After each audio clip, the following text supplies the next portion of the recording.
Kilichomkuta Tekno, msanii kutoka Nigeria, kitakufundisha lakini pia kitakuhuzunisha. Hadithi hii ya msanii wa Nigeria aliwahi kula meza moja na mastaa wakubwa kama Drake na kadhalika,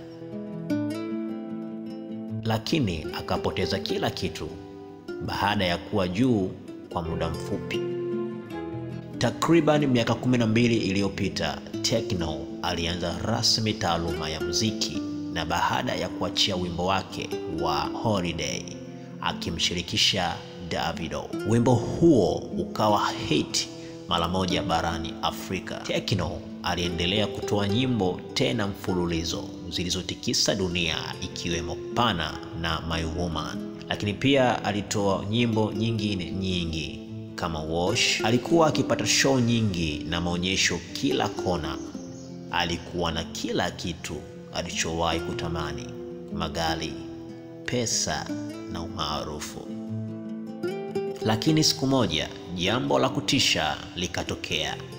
Tekno aliamka na kugundua kuwa sauti yake imepotea. Hakuweza kuimba tena, hivyo alilazimika kufuta show zake zote. Tangu wakati huo alianza kutembea kutoka kwa madaktari tofauti kutafuta suluhisho, lakini hakuna kilichofanya kazi. Alifanyiwa upasuaji kadhaa nchini Nigeria na hali yake ikaboreshwa kwa muda mfupi, lakini miezi michache baadaye aligunduliwa kuwa na ugonjwa wa GERD, yani gastroesophageal reflux disease. Ugonjwa huu ulimondoa kabisa kwenye tasnia ya muziki kwa miaka kadhaa.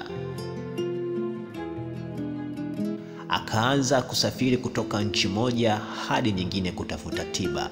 Kwa muda mfupi akajikuta amemaliza pesa zake zote alizotengeneza kupitia muziki, akafilisika.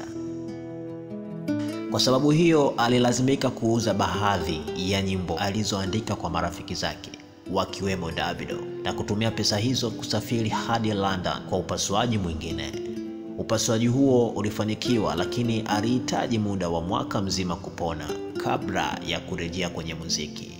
Alipopona, hatimaye nafasi yake kwenye muziki haikuwepo tena. Aliamua kuanza upya kutoka sifuri, na kwa sasa anafanya vizuri, lakini ukweli ni kwamba hakuna anayesikiliza muziki wake kama ilivyokuwa awali. Hadithi hii fupi inatufundisha nini?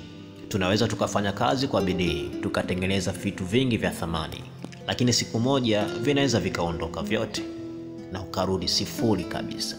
Tunapopata nafasi ama neema ya kupata chochote ambacho tunakipata kwa njia ya kufanya kazi, tusijione kuwa ni watu bora sana. Mungu anaweza kukiondoa hicho ndani ya sekunde kadhaa tu. Utakiwi kujiona umeweza kwa kuwa umekipata kwa haraka, kwa sababu kila kitu kina njia yake, na kila kinachotokea kwenye maisha yako kina maana yake. Naitwa Yusufu Mpate. Unaweza kusubscribe, kulike na kucomment katika akaunti hii ili kuendelea kujifunza mengi.